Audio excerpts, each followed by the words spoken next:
बल्ल बाहिरियो बालेनको रफ्तारको रहस्य। यस्ता छन् देश र विदेश हल्लाउन बालेन सरकारलाई सघाइरहेका पर्दा पछाडिका असली नायक। यसरी बन्छन् माइक्रो मास्टर प्लान। यस्तो छ बालेन कोर टिमको जिम्मेवारीको नाली बेली। देश हल्लाउने निर्णयहरू रातारात कसरी हुन्छन्? बालेन शाहको रफ्तार पछाडि आखिर कसको दिमाग चलिरहेको छ? सिंहदरबारको कुर्सीमा प्रधानमन्त्री बालेन त देखिएका छन्, तर यो जादुमय पर्दा पछाडि बसेर सिंगो देशको माइक्रो मास्टर प्लान बनाउने असली नायकहरू को हुन्? आज हामी त्यो अभेद्य पर्खालको पर्दा उगार्दैछौँ। कुरा स्पष्ट छ, काठमाडौँ महानगरदेखि देशको प्रधानमन्त्रीसम्मको बालेनको यात्रा कुनै संयोग थिएन। यो एउटा खतरनाक र सटिक रणनीति थियो र आज बल्ल त्यो रफ्तारको रहस्य बाहिरिएको छ। प्रधानमन्त्री बालेनको सचिवालयले पूर्णता पाएको छ। चाखलाग्दो कुरा के छ भने देश चलाउने यो शक्तिशाली कोर टिममा सबै 40 वर्ष मुनिका युवा छन्।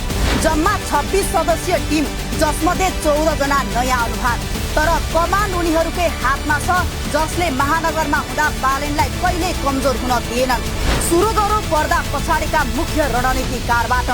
36 वर्षीय कुमार बेञ्जनकार, जो प्रधानमन्त्रीका प्रमुख सल्लाहकार हुन्। यी तीनै व्यक्ति हुन् जसको ललितपुरको ज्वागल स्थित घरबाट प्रतिनिधि सभा चुनावको सम्पूर्ण अपरेसन र राजनीतिक भेटघाट चलेको थियो। अनि राजनीतिक सल्लाहकार असीम शाह हो। तिनै असीम जसले कमल पोखरी स्थित आफ्नै निवासमा मध्यरातसम्म श्रृङ्खलाबद्ध वार्ता गराएर रवि लामिछाने र बालेन बीच ऐतिहासिक सातबुँदे सहमति गराए र देशको राजनीतिक कोर्स नै बदलिदिए। प्रशासनको लगाम सुदीप ढकालको हातमा छ, जसले यसअघि नै आइटी विज्ञको रूपमा आफूलाई प्रमाणित गरिसकेका छन्। सूचना र प्रविधि विवेक मिश्रले सम्हालेका छन् भने मिडिया र अनुसन्धानमा 2 दशक लामो अनुभव भएकी भेटरान पत्रकार दीपा दाहाल खटिएकी छन्। मुख्य स्वकीय सचिवमा सुभाष शर्मादेखि जेनजी आन्दोलनका अभियन्ता ऋषि थापासम्म यो टिममा अटाएका छन्। पहिले सिंहदरबारका सल्लाहकार भनेपछि सेताम्मे कपाल भएका, पुराना फाइलमा अल्झिएका र दलका झोला बोकेका अनुहार मात्र देखिन्थे। तर अहिले तस्बिर फेरिएको छ। यो टिम हेर्दा लाग्छ सिंहदरबार अब परम्परागत भट्टाबाट होइन, आधुनिक डेटा प्रविधि र रफ्तारबाट चल्दैछ।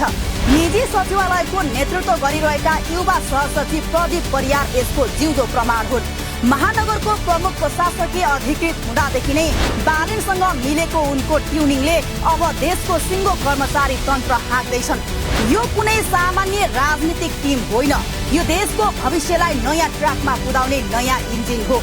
तर यहाँ सबैभन्दा ठुलो प्रश्न के हो भने के युवा र जोसले मात्रै यो थोत्रिएको सिङ्गो राज्य संयन्त्र चल्न सक्छ? महानगर चलाउनु र देश चलाउनु पक्कै एउटै कुरा होइन। हिजो जुन कोर टिमले बालेनलाई मेयरमा सफल बनायो, के त्यही टिमले सिंहदरबारको खतरनाक चक्रव्यूह तोड्न सक्ला? किनभने यहाँ हरेक फाइलमा अदृश्य स्वार्थ लुकेको हुन्छ र हरेक निर्णयमा शक्तिशाली शक्तिहरूको दबाव हुन्छ। बालेनले आफ्नो वरिपरि युवाहरूको एउटा बलियो पर्खाल त ठड्याएका छन्, तर यो पर्खालमाथि अब चारैतिरबाट प्रहार हुनेछ। पुराना राजनीतिक शक्तिहरू चुपचाप हेरेर बस्नेवाला छैनन्। असीम शाहको घरबाट सुरु भएको नयाँ गठजोडले पुराना दलहरूको निन्द्रा उडाइसकेको छ। अब बालेनको यो टिमले सानो मात्र गल्ती गर्यो भने त्यो एउटा सामान्य गल्ती मात्र हुने छैन, दशकौंसम्मका लागि युवा नेतृत्वको ढोका बन्द गर्ने गतिलो बहाना बन्नेछ। यो केवल एउटा प्रधानमन्त्रीको सचिवालय गठनको सामान्य खबर होइन, यो त नेपालको शासन सत्तामा भएको पुस्तान्तरणको सबैभन्दा ठुलो र प्रत्यक्ष तस्बिर हो। यो एउटा स्पष्ट संकेत हो कि अबको राजनीति खोक्रो भाषणले होइन, टिमवर्क, टेक्नोलोजी र डेलिभरीले मात्रै चल्नेछ। बालेनले सिंहदरबारभित्र आफ्नो युवा सेना तयार गरिसकेका छन्। हतियारका रूपमा आधुनिक सोच, स्पिड र प्रविधि छ। तर असली युद्ध त भर्खर सुरु हुँदैछ।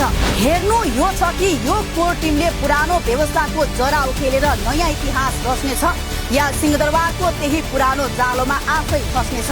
समयले पक्कै जवाफ दिनेछ। तर एउटा कुरा निश्चित छ, नेपालको राजनीति अब कहिले पहिले जस्तो हुने छैन।